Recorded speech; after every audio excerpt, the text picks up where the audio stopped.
Bayangkan wajah-wajah yang kemudian tadi bisa tertawa, wajah-wajah yang tadinya ceria kini hanya terbungkus kain kafan, tidak ada gunanya. Di saat harta, tahta, dan kuasa tak mampu lagi bicara, sahabat-sahabat tercinta datang di sekitar kita dan membisikkan kepada kita, Allahumma firlahu, Allahumma firlaha, warhamha, wa'afini wa'fu anha. Kala itu semua lagi tidak ada yang berguna.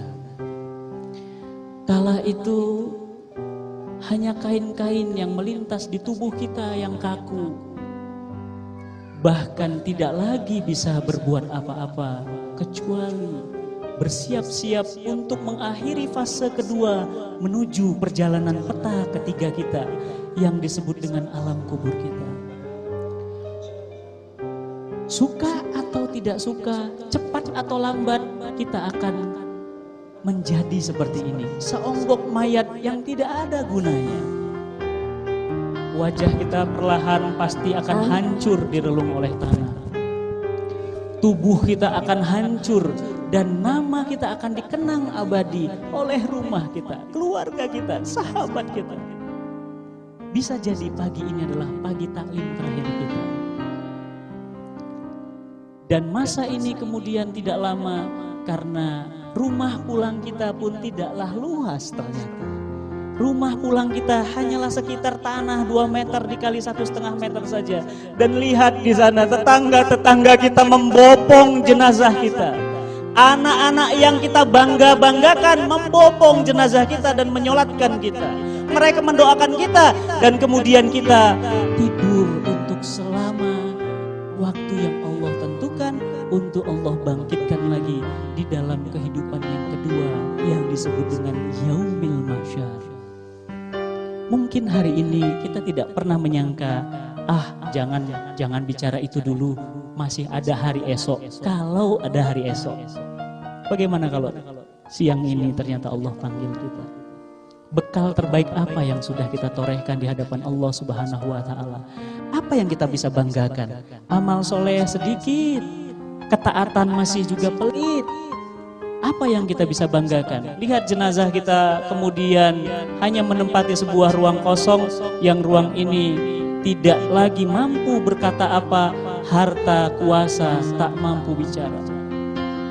Ibu-ibu yang dirahmati Allah, para sholihat yang dirahmati Allah, saya sekali lagi mengingatkan, jangan pernah lupa karena Rasul kita yang tercinta selalu berpesan kepada kita, banyak-banyaklah mengingat pengakhir dari kenikmatan, pemutus kenikmatan. Dan sepintar-pintar manusia yang paling cerdas adalah mereka yang ingat kepada kematian.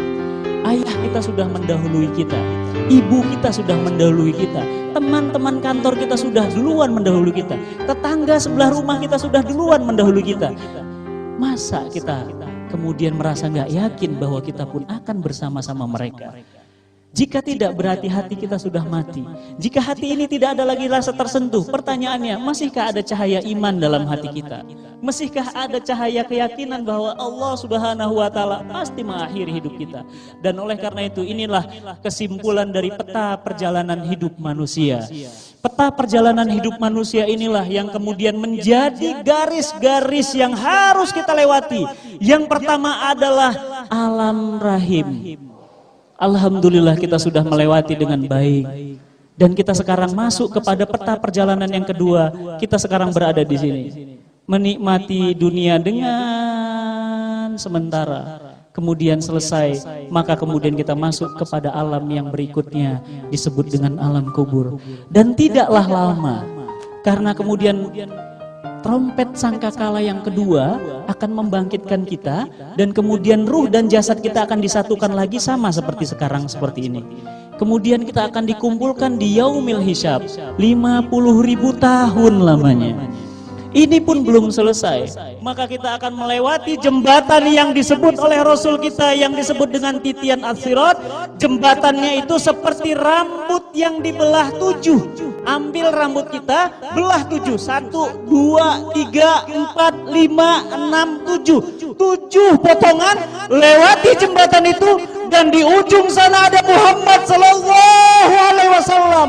Dan Muhammad di ujung sana hanya menengadahkan tangan dan berkata, salim, salim, salim. Wahai umatku, selamatlah, selamatlah, selamatlah. Kenapa? Karena di antara umat-umat Muhammad ada yang melewati jembatan itu seperti petir yang cepat, dan ada di antara mereka yang terbang seperti burung. Bahkan di antara mereka banyak yang merangkak. Bahkan Rasul kita katakan, banyak di antara umatku yang terjatuh di dalamnya. Bahkan aku tidak bisa berkata apa-apa lagi kecuali salim ya ummati, salim, salim, salim. Selamatlah umatku, selamatlah umatku, selamatlah umatku. Pertanyaan saya kepada kita semua, sudah berapa yakin kita melewati jembatan as-sirat itu?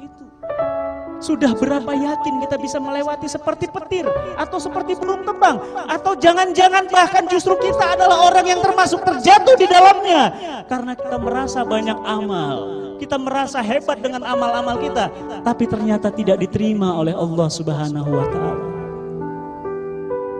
Tidak ada yang tahu di antara kita apakah amal kita diterima ataukah ditolak oleh Allah. Tidak ada yang tahu. Kita sudah sholat, kita sudah zakat, kita sudah sedekah, kita sudah wakaf, kita sudah membangun banyak-banyak tempat-tempat agar orang mengingat Allah. Pertanyaannya adalah, tahukah kita bahwa amal-amal kita itu diterima atau ditolak Allah? Sama sekali kita tidak tahu.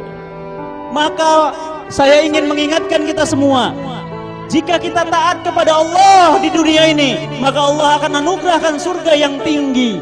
Jika kemudian kita main-main di dunia ini, maka kemudian kita akan dijerumuskan kepada nerakanya Allah.